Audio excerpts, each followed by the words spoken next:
स्वागत है दोस्तों ब्रांड की दुनिया में। आज हम बात करेंगे एक बहुत ही सीरियस मुद्दे के बारे में। वैसे तो हर मुद्दा ब्रांड का सीरियस ही होता है, बट ये कुछ दिल से लगा हुआ मुद्दा है।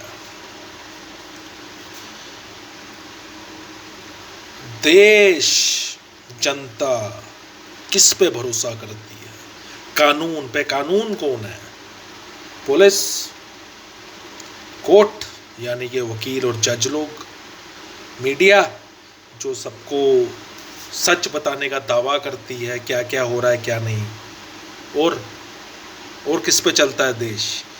डॉक्टर, मेडिकल लोग, मेडिकल प्रोफेशन से कनेक्टेड लोग, क्योंकि बीमारी आती है जैसे अब कोरोना आ गया है तो किस पे विश्वास करते हैं हम? डॉक्टर पे, वो हमें जीवन देंगे। पुलिस, 100 में से 99 बेईमान, फिर भी मेरा देश महान। क्या बोलूं इनके बारे में? गीत गाए जा रहे हैं, बहुत सर्विस दे रहे हैं, कोरोना के टाइम में घंटा दे रहे हैं। इनके अगर कांड पता लगाओ पूरे देश में जो चल रहे हैं, थूकने का भी मन नहीं करेगा इन पे। वकील यानी कि कोर्ट में जज, वकील, इनके बारे में तो भैया बात करना ही बेकार है। अभी तो वेले बैठे हैं 3-4 महीने से, सारे रो रहे हैं, पर जो अरबों रुपए अंदर करके बैठे हैं उसकी कोई गिनती नहीं। ये तो भैया इनका असूल एक है, बाप पढ़ाना भैया सबसे बड़ा रुपया। चाहे टुच्चे वकील से शुरू करो, चाहे टॉप के लेवल के, 500-500 रुपए के लिए सुबह से भागना शुरू हो जाता है टुच्चा वकील। और बड़ा वकील तो भैया उसकी जेबें तो वैसे ही गर्म रहती हैं। इनका काम सिर्फ ये है कि जो पैसे दे रहा है उसको सही साबित करना है, और किसी चीज़ से लेना देना नहीं। जज भी बिकते हैं, सबको पता है। 2 हो गए महकमे। डॉक्टरों का महकमा आजकल बहुत तारीफ हो रही है, बहुत सर्विस दे रहे हैं, बट जो इनकी नेगेटिविटी है वो भी सामने आ रही है, और वही असलियत है। 100 में से 99 बेईमान, फिर भी मेरा देश महान। ऐसे ही चल रहा है ये महकमा भी। पैसे कमाने के लिए अमेरिका भागो, ऑस्ट्रेलिया भागो, इंग्लैंड भागो, अगर यहाँ पर हो तो भी नोट बनाओ। चाहे वो आँखों का डॉक्टर हो, दिल का डॉक्टर हो, या किसी बीमारी का, उनका काम सिर्फ पैसा बनाना है। वीआईपी ट्रीटमेंट के लिए इतने एक्स्ट्रा दो तो सीधा केबिन में पहुंचा देंगे टॉप डॉक्टर के, बाकी चूतिए बाहर इंतज़ार करेंगे। ऐसे चला रहे हैं मेडिकल के लोग अपना प्रोफेशन। और कौन रह गए? पॉलिटिशियन। वाह वाह, उनके बारे में तो भैया बात करने का मतलब अपने सर पे जूता मार लो। 100 में से 99 बेईमान, फिर भी मेरा देश महान। 100 में से 100 नहीं कहूँगा, क्योंकि एक कहीं ना कहीं रह जाता है। चाहे वो चाचा नेहरू का दौर हो या आपका मोदी का, एक ही कोई होता है। इसका ये मतलब नहीं मैं कह रहा हूँ तब चाचा था और अब मोदी है ही। ये भी क्या है आप सब जानते ही हैं। I don't want to comment further, but what I want to say is percentage. 100 में से 99 बेईमान, फिर भी मेरा देश महान। ऐसे चल रही हैं सरकारें और सत्यानाश फेरा गया है देश का। अब आप सब सोचेंगे भैया अमित दत्ता, कानून से लेके हर जितने बंदे थे, चाहे मेडिकल के हों कुछ हों, आपने कहा 100 में से 99 बेईमान, तो देश कैसे चल रहा है? देश कैसे चल रहा है? देश कैसे चल रहा है? अब तक तो भैया भूकंप में सब मर जाने चाहिए थे। इतनी हरामखोरी, इतनी हेराफेरी। भगवान बैठा है भैया ऊपर, उसको पता था कलयुग है, ये सब होना है, फिर भी उसको पता था दुनिया चलानी है, इसलिए इजाद किया सेना का, हिंदुस्तानी सेना, आर्मी। चाहे वो 1960s की चाइना वॉर हो, 70 की पाकिस्तान के साथ वॉर हो, या किसी भी तुर्रम खान से वॉर हो, इस देश को सिर्फ हमारी भारतीय सेना ने बचा कर रखा है। गर्व है मुझे, गर्व। इन सब हरामखोरों के बीच में ये बेटे हमारे लिए बॉर्डर पे खड़े हैं। चाहे वो साली लद्दाख की ठंड हो या राजस्थान की गर्मी, उन्हें फर्क नहीं पड़ता। ऐसे कस के खड़े हैं दुश्मनों के सामने। और आज ये हरामजादा मीडिया इन पॉलिटिकल दलों के साथ मिलके हमारी सेना को बदनाम कर रहा है।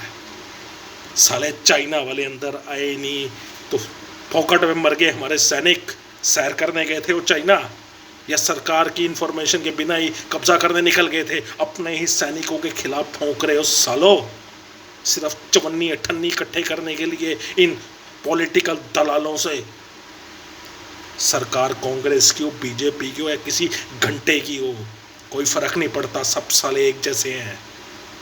बट जो इन सबसे ऊपर है वो हमारी सेना, मेरे देश का सैनिक।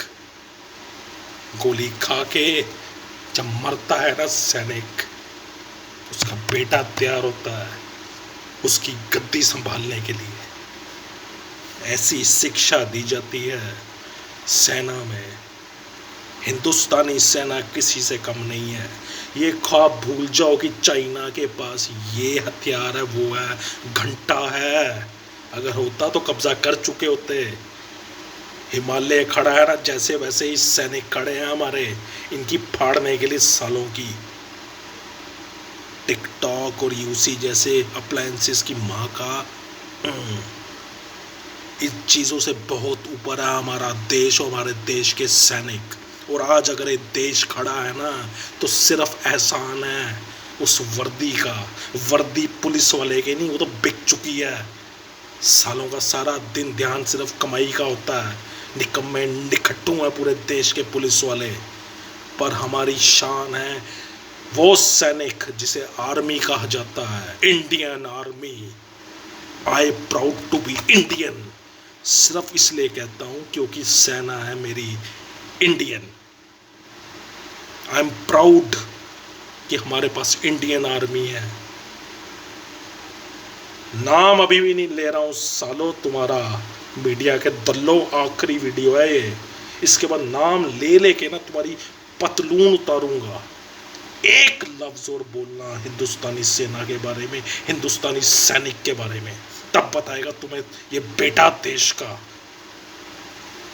सालों एयर कंडीशन कमरों में बैठ के भौंकना आता है, तलवे चाटने के लिए नोट मुंह में आए होते हैं। शर्म नहीं आती सालों।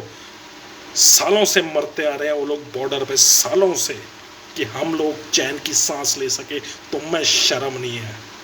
अरे लानत है सालों, पैसों पे बिकने वाले दल्लों। आखिरी वीडियो, इसके बाद नाम लेके तुम्हारी ना बैंड बजाऊंगा। मैं दत्ता नाम है मेरा। लोग मुझे ब्रांड कहते हैं, ब्रांड एडी। तुम सबका बाप हूं मैं। मुझे मेरे आई पे आने पे मजबूर मत करो। संकट क्या भाड़ में देश का। सबसे पहले है उस संकट मोचक। राम राज्य में संकट मोचक हनुमान थे, कलयुग में संकट मोचक है हिंदुस्तानी आर्मी। मत करो दुआओं में याद, मत करो। पर इस जंग में मेरा साथ दो। हिंदुस्तानी सेना के खिलाफ मैं एक लफ्ज नहीं सुन सकता अब। हमारा गर्व है, हमारी शान है। भारत माता ही हिंदुस्तानी आर्मी है। उनके बिना हमारी पहचान तो पैसे की नहीं। ये स्पीच देने वाले लीडर, चाहे साला पीएम हो, कोई मिनिस्टर हो, सब घंटा हैं आर्मी के बिना। आज चाइना से टकराने का दम रखने हैं ना, सिर्फ आर्मी के दम पे। इनको पता है आर्मी वाला पीछे नहीं हटेगा। आज अमेरिका भी आ जाए, हिंदुस्तानी सैनिक बोलेगा मैं खड़ा हूं, घुस के दिखा मेरी धरती पे।